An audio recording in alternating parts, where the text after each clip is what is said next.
نحمده ونصلي ونسلم على رسوله النبي الأمين المكين الحنين الكريم الرؤوف الرحيم أما بعد فأعوذ بالله من الشيطان الرجيم بسم الله الرحمن الرحيم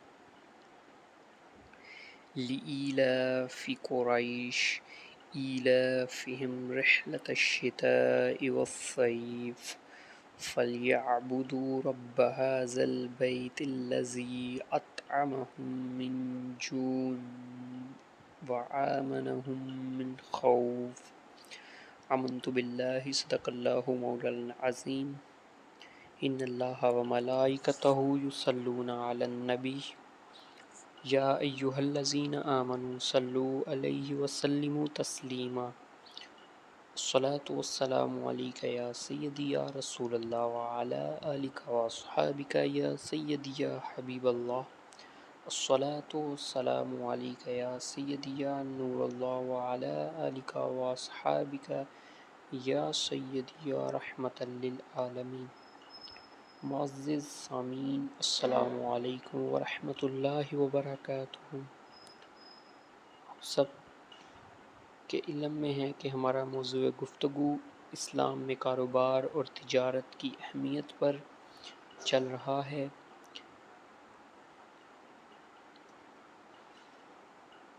دین اسلام پوری انسانیت کے لیے ایک مکمل ضابطۂ حیات ہے۔ یہ ان کی روحانی اور مادی ضرورتوں کا احاطہ کرتا ہے، یعنی اسلام ہماری روحانی اور مادی ضرورتوں کا احاطہ کرتا ہے۔ صحیفہ ربانی یعنی قرآن مجید اور رسول اللہ صلی اللہ علیہ وسلم کے احکام اور افعال میں تجارت اور کاروبار کو بہت اہمیت دی گئی ہے۔ قرآن کاروبار کرنے کے حوالے سے بڑی واضح ہدایات اور ضابطوں کو بیان کرتا ہے۔ آقا کریم علیہ الصلاۃ والسلام نے خود تجارت کو اپنے پیشے میں شامل کر کے اس کی اہمیت کو اجاگر کیا۔ ابھی آپ کے سامنے جو تلاوت قرآن مجید کی آیات بینات تلاوت کی، اس میں اللہ رب العزت سورہ قریش میں ارشاد فرماتا ہے، قریش کو رغبت دلانے کے سبب سے انہیں سردیوں اور گرمیوں کے سفر سے مانوس کر دیا۔ انہیں چاہیے کہ اس گھر کے رب کی عبادت کریں جس نے انہیں بھوک میں کھانا دیا اور خوف سے امن بخشا۔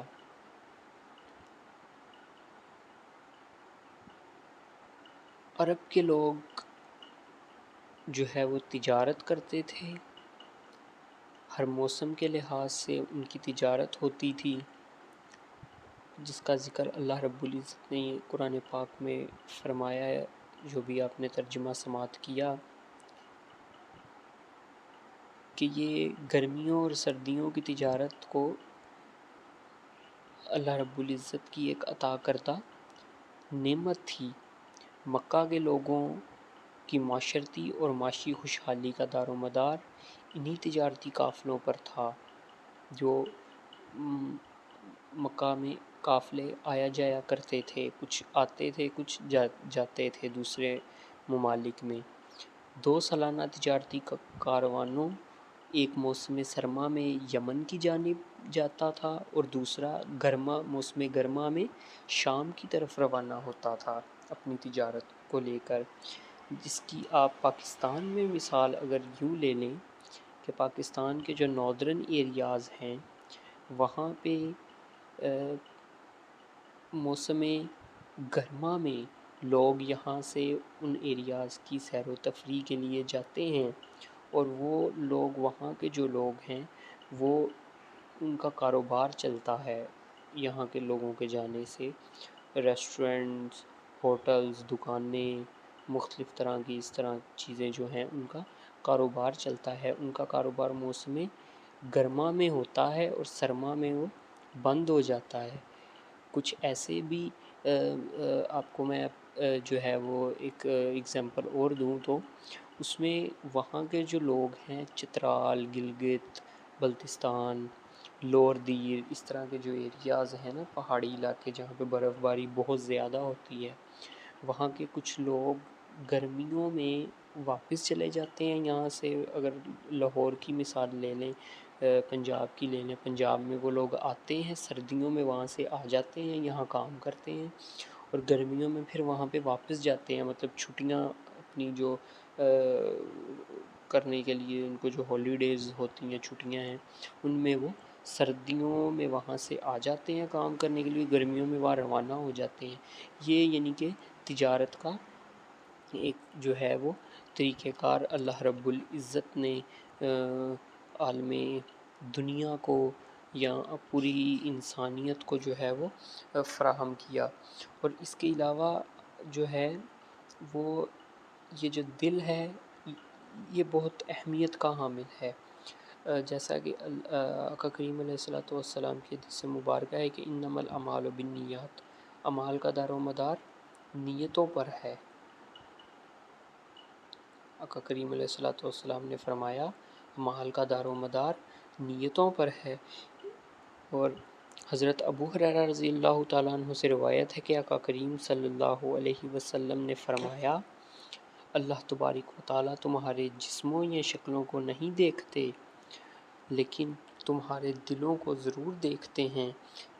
انہی الفاظ کے ساتھ ایک جگہ پہ اور حدیث روایت ہوئی ہے جس میں تھوڑا اضافہ کیا ہے کہ اللہ رب العزت فرماتا ہے کہ اللہ رب العزت تمہاری شکلوں یا مال اسباب کو نہیں دیکھتا بلکہ تمہارے دلوں اور اعمال کو دیکھتا ہے. حضرت ذی وقار، سچ تو یہ ہے کہ اسلام عالمی دنیا اور جائز کام بھی اللہ رب العزت کی رضا کے لیے قرار دیے جا سکتے ہیں اگر ان میں کہ کرنے کی نیت نیک ہو. ہماری روزمرہ زندگی کے کئی معمولات ایسے ہیں جن میں ہماری نیت کا اچھا ہونا بہت ڈپینڈ کرتا ہے. ایک انسان جو کہ اس نیت سے اچھی غذا کھاتا ہے کہ اس نے دنیاوی اور دینی دونوں کام اپنی اپنی جگہ پہ رہ کے سر انجام دینے ہیں، اپنے اپنے وقت پہ اس نے سر انجام دینے ہیں. اچھی غذا کھاتا ہے کہ میری صحت خراب نہ ہو، میری دنیا کے کام بھی ڈسٹرب نہ ہو، اور اللہ رب العزت کی جو میں نے عبادت کرنی ہے اس میں بھی کوئی خلل نہ آئے. تو اس کا وہ اچھی غذا کھانا بھی ایک نیکی ہے. اللہ رب العزت کے ہاں اس کا بہت بڑا اس کو اجر دیا جائے گا.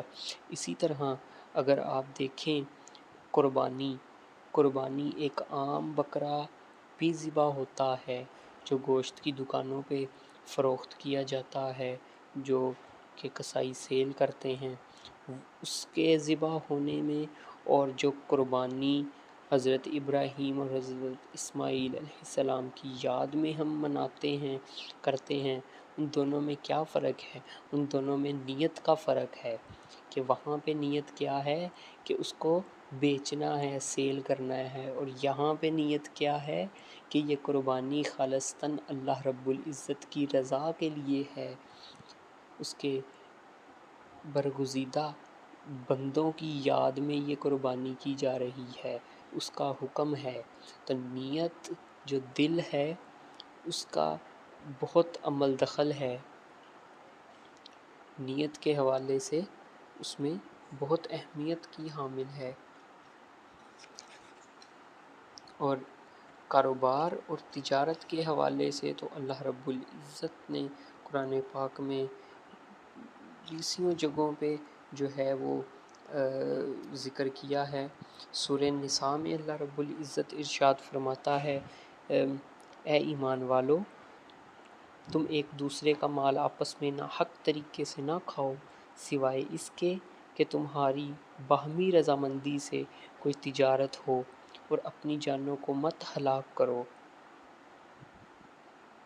ناحق طریقے سے ایک دوسرے کا مال نہ کھاؤ،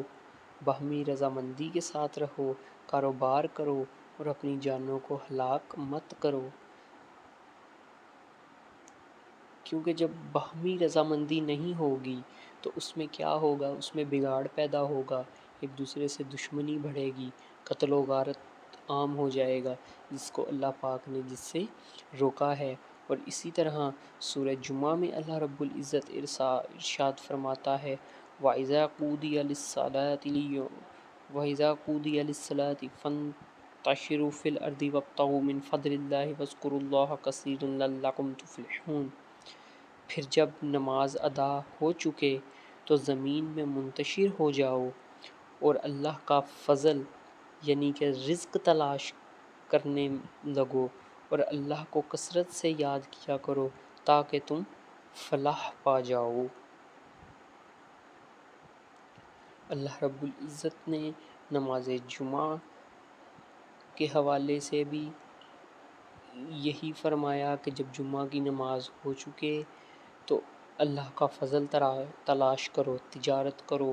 اپنے لیے رزق روٹی تلاش کرو، اور اللہ رب العزت کو کثرت سے یاد کیا کرو تاکہ تم فلاح پا جاؤ، کامیاب ہو جاؤ۔ تجارت میں بہت برکت ہے کیونکہ یہ پیغمبرانہ پیشہ ہے۔ آقا کریم علیہ الصلاۃ والسلام بھی جو ہے وہ تجارت ہی کیا کرتے تھے۔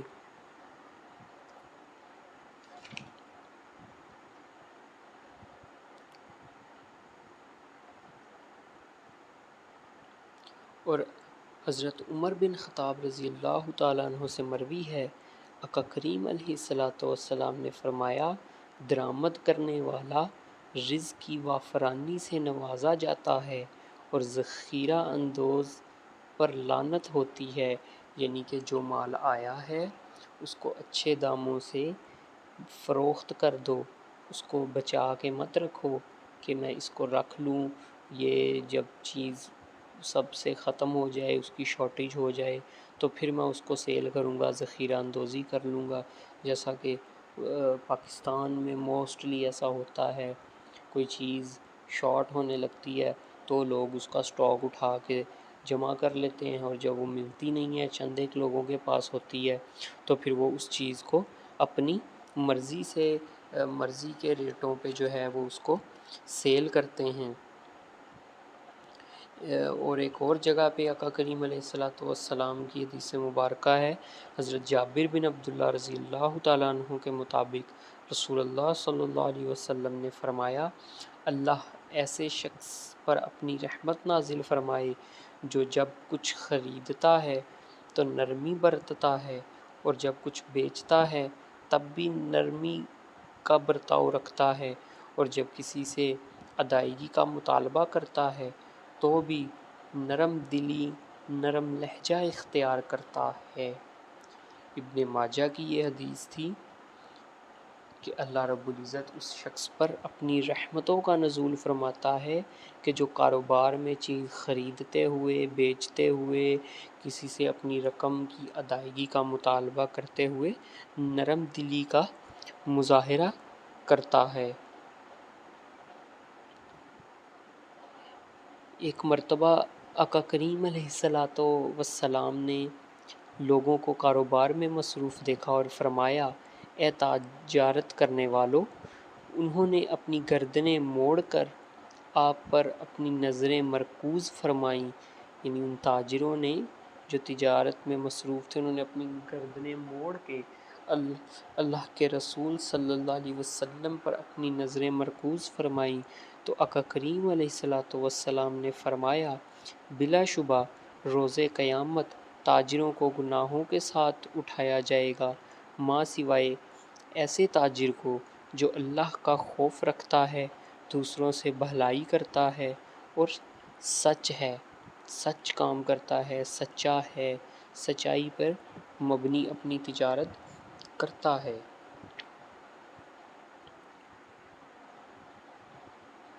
ایک اور جگہ پہ آقا کریم علیہ الصلاۃ والسلام نے فرمایا کسی شخص کے اپنے ہاتھ سے کیا ہوا کام اور جائز قرار دیے گئے کاروبار میں کوئی بھی لین دین،